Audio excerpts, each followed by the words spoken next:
Hello everyone! Kami pala ang Brains Out. Sa video na to, tayo gagamit ng photo emulsion ng J&J Virgo. Ang J&J Virgo Photo Emulsion JVR. Ito po ay may kasamang nakasashay po siya, parang diazo. Yan, may powder dito. Ito siguro yung sensitizer, no? Sensitizer. Tapos, may kasama siyang bote. Ito nga pala ay 1/4 kilogram lang, no? So, may kasama na siyang bote. Yan, itong bote na to, lalagyan daw ng tubig to, no? Huwag masyadong puno. Kasi hahaluin natin dito yung powder, no? Yung sensitizer niya. Tapos, ihahalo na natin dito. Sa video na to, dalawang screen ng lalagyan natin. Ito yung screen. So, dalawang ganito. Okay, ang bubutasin natin screen, ang design niya ay ganito. Ito, tinatawag namin Saint Michael na design namin. Ito yung white version. So, nakikita nyo naman, no? I-zoom ko, huwag gagalaw na. Zoom ko siya. Yan. Kung nakikita nyo yung mga details nito, no? Ang liliit, no? So, susubukan natin yung J&J Virgo dito. Umpisahan natin sa pag-mix ng photo emulsion at nung sensitizer niya. Let's go! Paki-like nga po lang ang bago naming Facebook page, ang Brains Out Printing. Ito siya.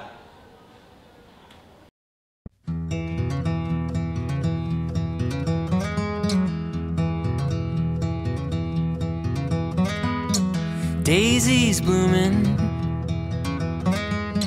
sundress swaying in the breeze. I can't stop staring. You've put a spell on me, and I hope that you never decide to set me free. The way you're... Ayun, kung nakikita nyo, nilalagay nito na yung yung powder sa may bottle niya. Yung bottle niya, no, parang specifically yung size niya para sa 1/4 na kilo ng photo emulsion. Ayan, so yung tubig din pala, yung tubig dun sa bote, hindi siya super puno. So mga 80% lang yung or 70% lang yung nilagay naming tubig para makalog-kalog pa o mahalo-halo pa namin.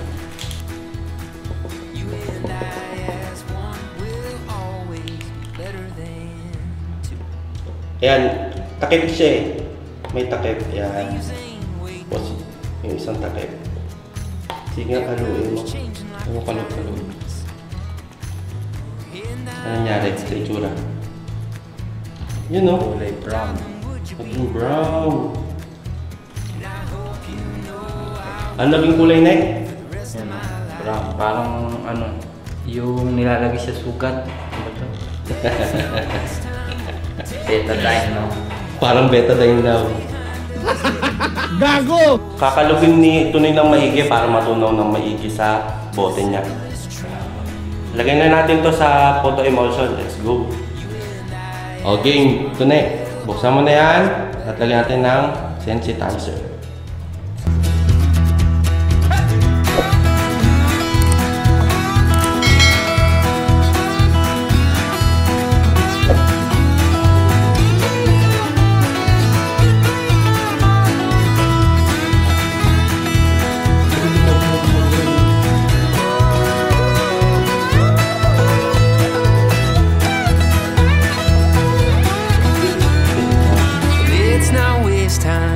Take this slow, we've got miles behind us, but miles to go, so let's just break this down to the simplest truth. You and I as one will always be better than. Okay, so hinahalo na ito yung maigi niyang hinahalo, no? So mga ilang minutes mo na hinahalo, mga 3 minutes na. Mga 3 minutes siya na hinahalo pero continuous pa rin yung paghahalo, no? Tinihintay namin makuha yung tamang texture ng emulsion, no? Pag nahaluan ng sensitizer. Okay, so hinahalo nito no, for about mahigit 10 minutes. So approximately 10 to 15 minutes niya na hinahalo. So ito na yung texture niya. Yan. Ano siya? Sige, gawin na yun. Yan, ayun na yung texture niya. So papahinga lang namin to. Itong hinalo nating emulsion. Ipapahinga lang namin ng mga ilan, mga 10 minutes. Tapos ipapahid na namin sa screen. So let's go. 1 hour na kami nag-aantay para wala yung bula, pero hindi pa rin siya nawawala. So ngayon, ang gagawin, itong emulsion lalagay na namin sa coater. Doon na lang namin tatanggalin yung bula or papawalain yung bula. Sige, go to na eh. Ano yan? Kaya na siya. Close up.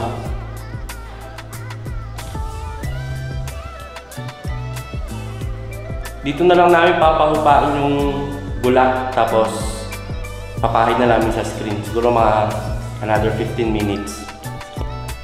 O nga pala, naka-off yung ilaw para yung emulsion hindi maapektuhan ng ilaw yung pag-expose sa exposure box. Okay, papahid na natin itong emulsion sa screen natin. Ni-rest pala namin to after namin ihalo ng mga around 1.5 hour. Medyo mabula pa rin siya, pero pwede na rin. Kasi hindi namin afford gawin to bukas, may mga lakad na kami. Okay, let's go. Nga pala, 2 screen yung papahidan natin. Good.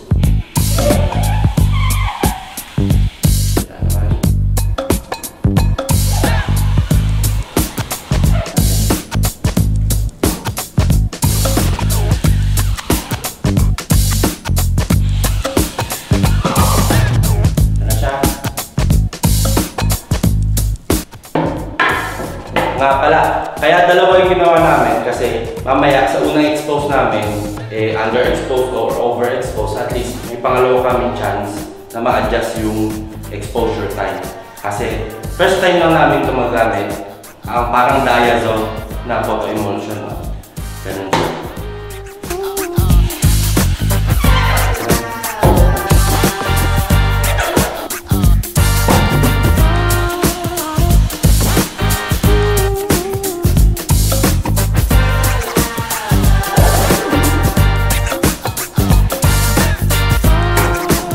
Okay, pagkalitas. Tapin na natin. Papatayin ko na yung ilaw kasi bawal syempre may ilaw kapag nagpapatayin ng emulsion. Bukas na namin to i-expose, no? So, see you. Continuation ng video. 2 days na pala namin na stock, hindi kami nakagawa kahapon. Kaya, 2 araw na pinatuyo yung emulsion. So, tuyong-tuyo na yun for sure. Tapos, ito na yung acetate film. Kaso may problema. Ito, okay pa. Ito, kumupas na. So, ito lang yung i-expect nating mabubutas ng maayos at ito hindi na. So, okay lang yun. Pang-check lang naman. Setup na nito na yung tape.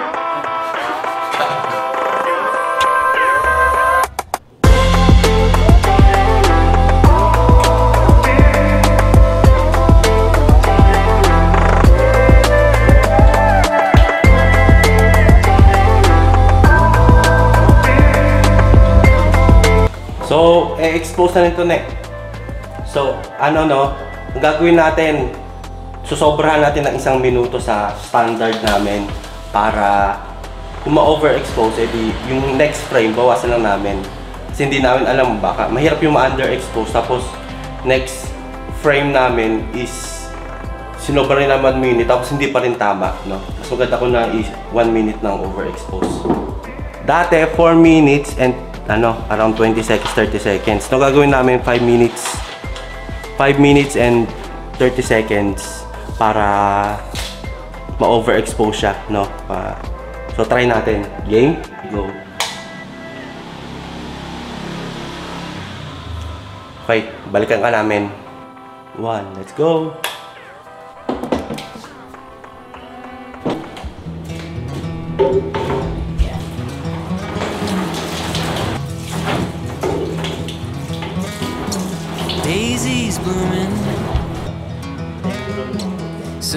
dress swaying in the breeze. I can't stop staring. You've put a spell on me. And I hope you never decide to set me free. Sumobra yung exposure namin. Ayaw talaga mabutas.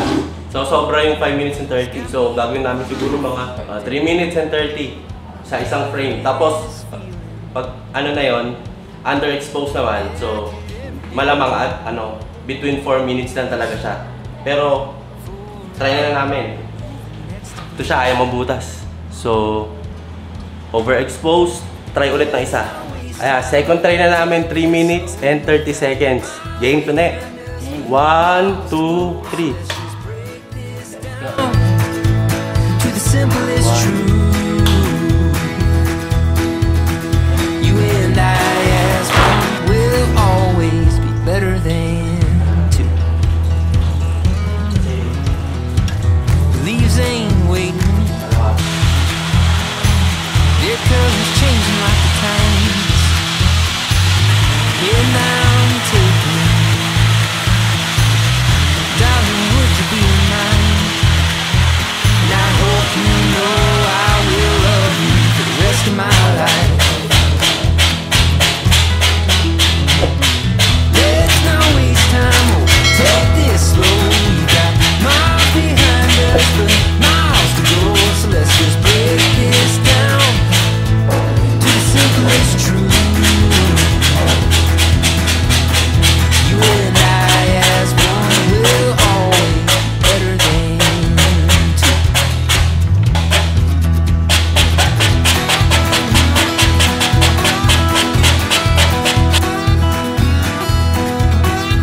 Ayan, ito na yung namin last screen na binutas. Overexposed pa rin yung 3 minutes and 30, no? So, dapat around 2 minutes pa pala siya. So, wala na kaming screen. So, sa tingin namin, overexposed pa rin kasi ang hirap butasin. Ayan. So, wala na kaming screen. So, ayun, so first try lang namin gumamit ng may sensitizer tsaka emulsion. Kasi lagi kaming ready mix na yung ginagamit. Sa tingin namin, nung unang-unang hinalo namin sensitizer sa bote, kinabahan kami, baka sobra yung tubig. Sabi nung J&J Virgo, okay naman daw yun, wala naman daw problema yun. So tama lang daw yung lapot niya, no? Yung bote na may tubig, sensitizer, tapos yung emulsion, tama lang naman daw yun. Wala naman daw problema yun sa sa lapot niya o sa labnaw. Sa akala namin may malabnaw. Tapos sabi ni J&J Virgo, hindi, sakto lang daw yung lapot. Tapos sa exposure, hindi siya yung katulad nung sa nakasanayan namin kasi tool ko, photo emulsion, Aquasol ER. Lagi kaming around 4 minutes lang, no? Doon lang naglalaro lagi yung exposure namin. So nung first time namin ginawa yun, tong may sensitizer, no? Nangangapa talaga kami, obvious, kasi hindi kami sanay doon. So ano tutunan namin sa photo emulsion ng JVR ay unang-una, in-expose natin siya konting minuto lang kasi mabilis lang pala siya ma-expose. Which is good kasi mababawasan yung minuto ng trabaho mo, no? Saglit ka lang mag-e-expose, no? Wala rin naman diferensya kung medyo mahaba. Pero iba pa rin pag iiksian yung workload mo, no? Tapos yung sa pagbubutas naman, tapos namin yung unang butas namin sa pangalawa, matigas yung yung details. So kumakapit talaga yung details dun sa screen. Maganda yun, no?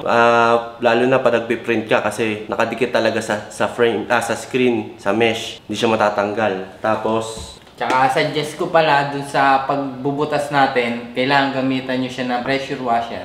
Ginagamit namin, pinapump. Actually, may pressure washer kami nandun. Nabili ko pala sobrang lakas. Nakakasira ng nakakasira ng stencil. So, dapat pala binili namin yung portable lang. Yung medyo hindi kalakasan yung pressure. Maganda rin gamitin yung pressure washer sa photo emulsion ng J&J Virgo. Para mapadali yung trabaho. Kasi first timer kami doon sa photo emulsion na yon, kaya nahirapan kami. Pero upon trying it naman, no, nakikita naman namin okay rin siya, goods din siya. At the same time, mas mura siya versus sa iba. So, makakamura ka sa production. Okay, sana may natutunan kayo. Hindi man lang namin nakumpleto yung pagbubutas ng screen, pero napakita namin yung experience naman namin sa photo emulsion na yun. Hindi porkit di namin nabutas ng maayos, pangit yung photo emulsion. Hindi ho.